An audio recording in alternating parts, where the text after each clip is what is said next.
त्वमेव माता च पिता त्वमेव बन्धु सखा त्वमेव विद्या द्रविणं त्वमेव सर्वं मम देव त्वमेव सर्वं मम देव। जय श्री राम। राधे कृष्णा। तो भगवान विष्णु आप सभी भक्तजनों पर सदा सर्वदा अपना आशीर्वाद बनाए रखें। तो चलिए शुरू करते हैं वैशाख मास महात्म्य का अध्याय 21। और उसे सुनाने से पहले आपको एक ऐसी कथा सुनाते हैं जिसमें भगवान श्री कृष्ण को ही चोर ने लूट लिया। तो चलिए शुरू करें। एक पंडित जी थे। वे रोज घर घर जाकर भागवत गीता का पाठ करते थे। एक दिन उन्हें एक चोर ने पकड़ लिया और कहा, तेरे पास जो कुछ भी है मुझे दे दो। तब पंडित जी बोले कि बेटा, मेरे पास कुछ भी नहीं है। तुम एक काम करना, मैं यहीं पड़ोस के घर में जाकर भागवत गीता का पाठ करता हूँ। वो यजमान बहुत दानी लोग हैं। जब मैं कथा सुना रहा होऊंगा तुम उनके घर में जाकर चोरी कर लेना। चोर मान गया। अगले दिन जब पंडित जी कथा सुना रहे थे तब वो चोर भी वहां आ गया। तब पंडित जी बोले, यहाँ से मीलों दूर एक गांव है वृंदावन। वहां पर एक लड़का आता है जिसका नाम कान्हा है। वो हीरो जवाहरातों से लदा रहता है। अगर कोई लूटना चाहता है तो उसको लूटो। वो रोज रात को उस पीपल के पेड़ के नीचे आता है जिसके आसपास बहुत सी झाड़ियां हैं। चोर ने ये सुना और खुशी खुशी वहां से चला गया। वो चोर अपने घर गया और अपनी बीवी से बोला कि आज मैं एक कान्हा नाम के बच्चे को लूटने जा रहा हूँ। मुझे रास्ते के खाने के लिए कुछ बांध कर दे दो। पत्नी ने कुछ सत्तू उसको दे दिया और कहा कि बस यही है। चोर वहां से ये संकल्प लेकर चला कि अब तो मैं उस कान्हा को लूट के ही आऊंगा। वो पैदल टूटे चप्पल में ही वहां से चल पड़ा। रास्ते में कान्हा का नाम लेते हुए वो अगले दिन शाम को वहां पहुंचा जो जगह पंडित जी ने बताई थी।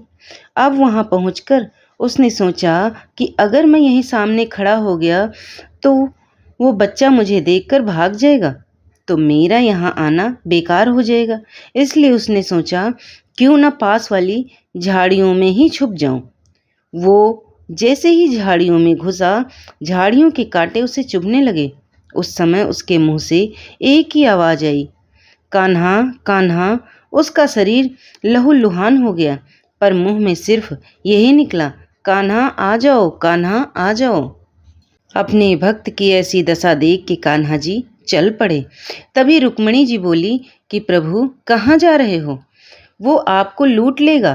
प्रभु बोले कि कोई बात नहीं, अपने ऐसे भक्तों के लिए तो मैं लुट जाना तो क्या, मिट जाना भी पसंद करूंगा। ठाकुर जी भी बच्चे का रूप बना के आधी रात को वहां आए। वो जैसे ही पेड़ के पास पहुंचे, चोर एकदम से बाहर आ गया और उन्हें पकड़कर बोला, ओ कान्हा, तूने मुझे बहुत दुखी किया है। अब ये चाकू देख रहा है ना, अब चुपचाप अपने सारे गहने मुझे दे दे। कान्हा जी ने हंसते हुए उसे सब कुछ दे दिया। चोर हंसी खुशी अगले दिन अपने गांव में वापस पहुंचा। सबसे पहले उसी जगह गया जहां पर पंडित जी कथा सुना रहे थे। जितने भी गहने वो चोरी करके लाया था उनका आधा उसने पंडित जी के चरणों में रख दिया। जब पंडित जी ने पूछा कि ये क्या है, तब उसने कहा, आपने ही मुझे उस कान्हा का पता दिया था, मैं उसको लूट के लाया हूँ और ये आपका हिस्सा है। पंडित जी ने सुना तो यकीन ही नहीं हुआ। वे बोले, मैं इतने सालों से पंडिताई कर रहा हूँ तो मुझे आज तक नहीं मिला, और तुझ जैसे पापी को कान्हा कहाँ से मिल सकता है? चोर के बार बार कहने पर पंडित जी बोले कि चल मैं भी चलता हूँ और तेरे साथ वहाँ पर मुझे भी दिखा कि कान्हा कैसा दिखता है।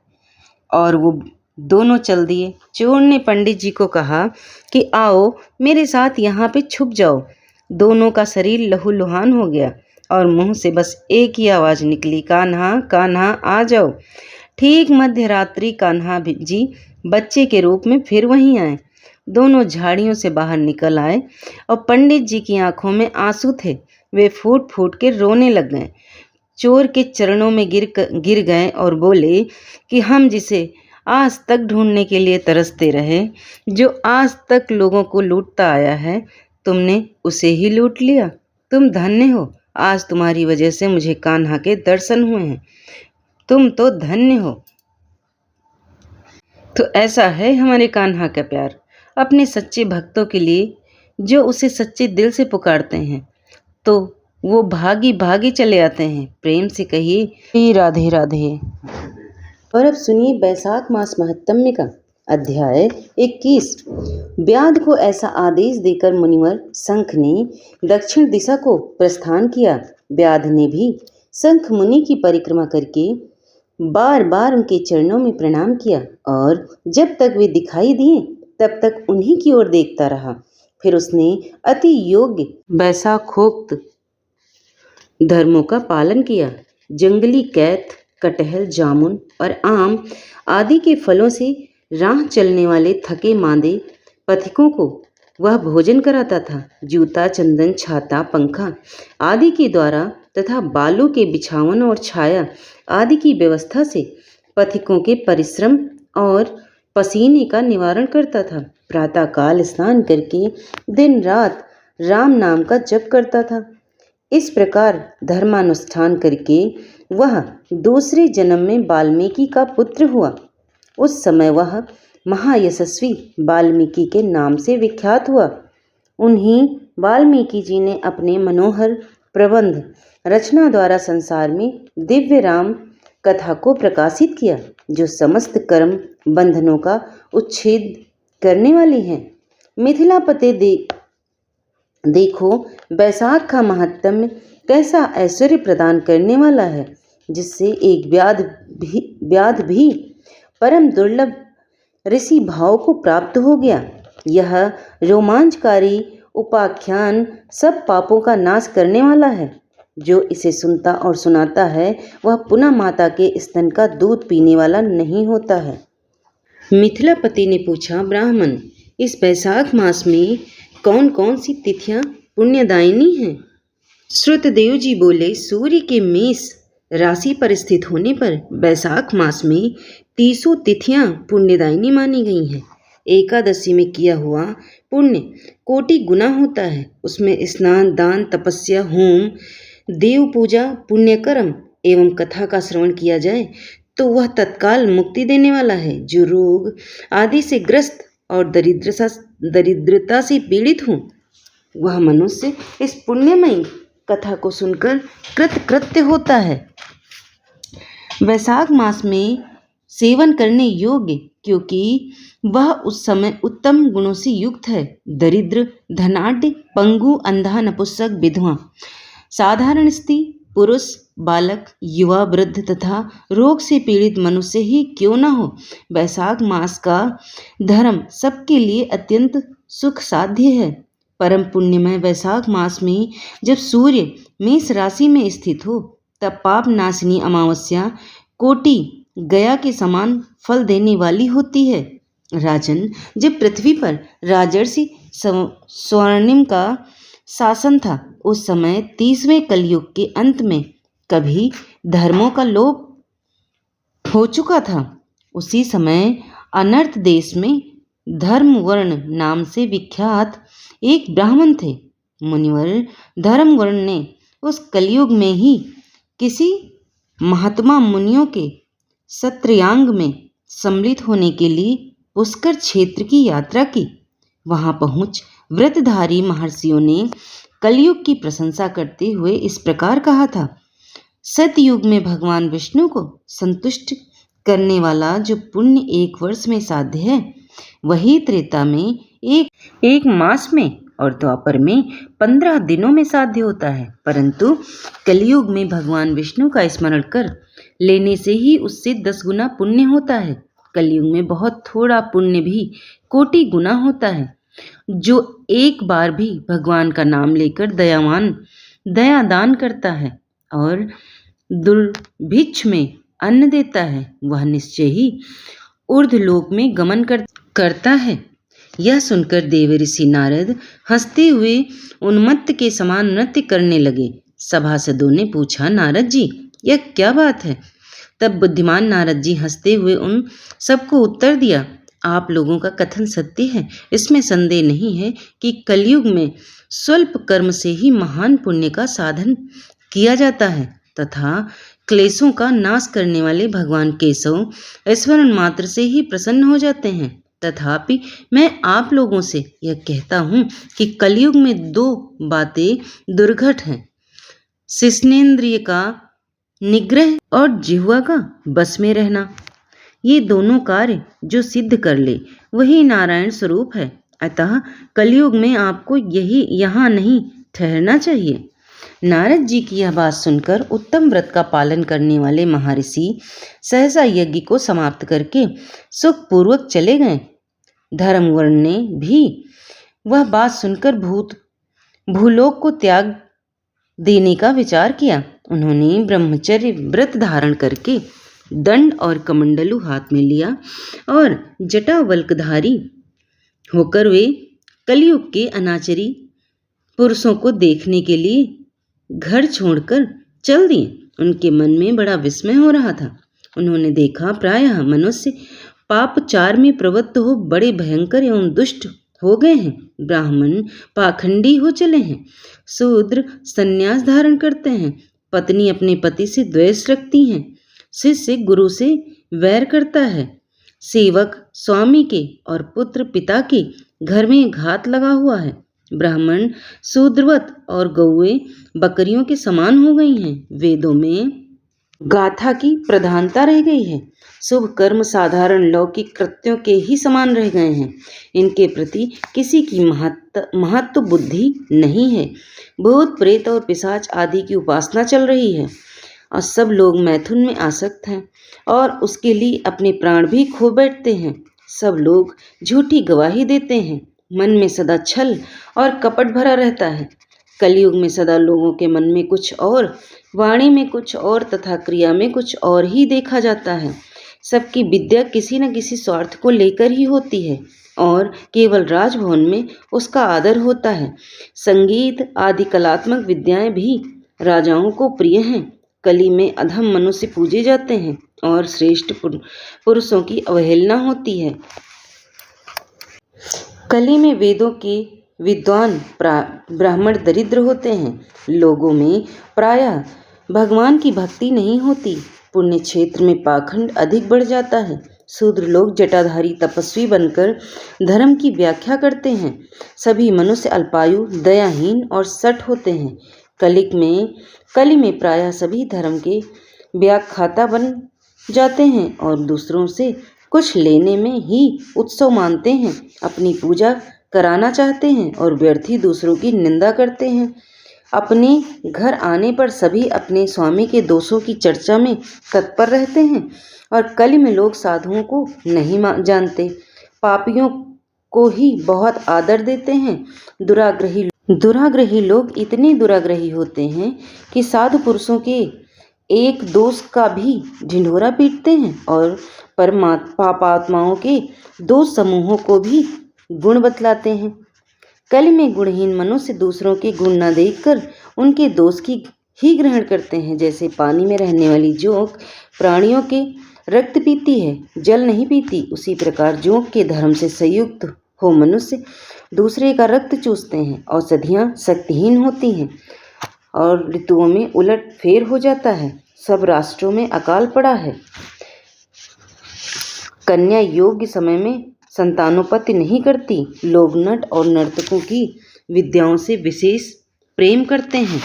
तो आज का अध्याय यहीं पर समाप्त होता है। और अब सुनिए समस्त पापनाशक सूत्र। अग्नि पुराण के अनुसार जब मनुष्यों का चित्र पर स्त्रीगमन, पर स्वाहापहरण एवं जीव हिंसा आदि पापों में प्रवृत्त होता है तो स्तुति करने से उसका प्रायश्चित होता है। यहाँ विचारणीय तथ्य यह है कि मनुष्य का एक आभास जरूर हो यह आभास जरूर हो कि उसने पाप किया है जिसके लिए उसको ग्लानि का अनुभव हो रहा और उस पाप का प्रायश्चित करना चाहिए। साथ ही भविष्य में पाप ना हो करने का भी प्रण लेना चाहिए। सर्वव्यापी विष्णु को नमस्कार है। श्री हरि विष्णु को नमस्कार है। मैं अपने चित्त में स्थित सर्वव्यापी अहंकार शून्य श्री हरि को नमस्कार करती हूँ। मैं अपने मानस में विराजमान अव्यक्त अनंत और अपराजित परमेश्वर को नमस्कार करती हूँ। सबके पूजनीय जन्म और मरण से रहित प्रभावशाली श्री विष्णु को नमस्कार है। विष्णु मेरी बुद्धि में विराजमान, विष्णु मेरे अहंकार में प्रतिष्ठित और विष्णु मुझ में भी स्थित है।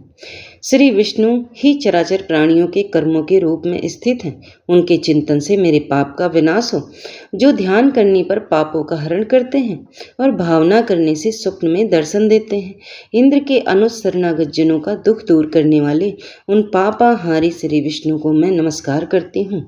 मैं इस निराधार जगत में अज्ञान धार में डूबते हुए हाथ का सहारा देने वाले परात्पर स्वरूप श्री विष्णु के सन्मुख प्रणता होती हूँ। सर्वेश्वर प्रभु कमल नयन परमात्मन ऋषिकेश आपको नमस्कार है। इंद्रियों के स्वामी श्री विष्णु आपको नमस्कार है। नरसिंह अनंत स्वरूप गोविंद समस्त भूत प्राणियों की सृष्टि करने वाले केशव, मेरे द्वारा जो दुर्वचन कहा गया हो अथवा पाप पूर्ण चिंतन किया गया हो, मेरे उस पाप का प्रशमन कीजिए।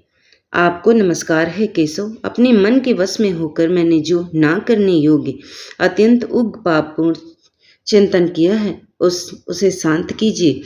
परमार्थ परायण ब्राह्मण प्रिय गोविंद, अपनी मर्यादा से कभी च्युत न होने वाले जगन्नाथ, जगत का भरण पोषण करने वाले देवेश्वर, मेरे पापों का विनाश कीजिए। मैंने माध्याह्न अपराह्न काल सायंकाल एवं रात्रि के समय जानते हुए अथवा अनजाने शरीर मन एवं वाणी के द्वारा जो पाप किया हो, पुंडरीकाक्ष ऋषिकेश माधव, आपके इन 3 पापों के उच्चारण से मेरे ये सब पाप क्षीण हो जाएं। कमल नयन लक्ष्मीपते इंद्रियों के स्वामी माधव, आज आप मेरे शरीर एवं वाणी द्वारा किए हुए पापों का हनन कीजिए। आज मैंने खाते सोते खड़े चलते अथवा जागते हुए मन वाणी शरीर से जो भी नीच योनि नरक की प्राप्ति कराने वाला सूक्ष्म अथवा स्थूल पाप किया हो, भगवान वासुदेव के नाम उच्चारण से वे सब विनष्ट हो जाएं। जो परब्रह्म परम धाम और परम पवित्र हैं, उन श्री विष्णु के संकीर्तन से मेरे पाप लुप्त हो जाएं। जिसको प्राप्त होकर ज्ञानी जन पुनः लौटकर नहीं आते, जो गंध स्पर्श आदि तन्मात्राओं से रहित श्री विष्णु का यह परम पद मेरे पापों का शमन करें। जो मनुष्य पापों का विनाश करने वाले स्रोत का पठन अथवा श्रवण करता है, वह शरीर मन और वाणी से जनित समस्त पापों से छूट जाता है एवं समस्त पाप ग्रहों से मुक्त होकर श्री विष्णु के परम पद को प्राप्त होता है। इसलिए किसी भी पाप के हो जाने पर इस स्रोत का जप करें। यह स्रोत पाप समूहों के प्रायश्चित करने के पश्चात कृच्छादिक व्रत करने के लिए भी यह श्रेष्ठ है। स्रोत जप और व्रत रूप प्रायश्चित से संपूर्ण पाप नष्ट हो जाते हैं। इसलिए भोग और मोक्ष की सिद्धि के लिए इनका अनुष्ठान जरूर करें। तो कथा यहीं पर समाप्त होती है और अगर आपको पसंद आई है तो चैनल को लाइक शेयर सब्सक्राइब कर लें। धन्यवाद।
कीर्तन से मेरे पाप लुप्त हो जाएं।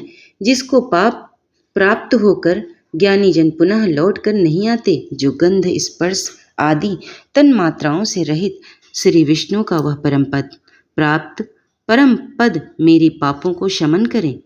जो मनुष्य पापों का विनाश करने वाले इस स्रोत का पठन अथवा श्रवण करता है, वह शरीर मन और वाणी जनित समस्त पापों से छूट जाता है। वह समस्त पाप ग्रहों से मुक्त होकर श्री विष्णु के परम पद को प्राप्त होता है। इसलिए किसी भी पाप के हो जाने पर इस स्रोत का जप करें। यह स्रोत पाप समूहों के प्रायश्चित के समान है। कृच्छ आदि व्रत करने वाले के लिए भी यह श्रेष्ठ है। स्रोत जप और व्रत रूप प्रायश्चित से संपूर्ण पाप नष्ट हो जाते। इसलिए भोग और मोक्ष की सिद्धि के लिए इनका अनुष्ठान जरूर करिए। यह वैशाख मास महात्म में सुनने सुनाने वाले सभी भक्तजनों पर प्रभु विष्णु अपना आशीर्वाद बनाए रखें। और अगर कथा पसंद आ गई है तो चैनल को लाइक शेयर सब्सक्राइब जरूर कर लें। धन्यवाद।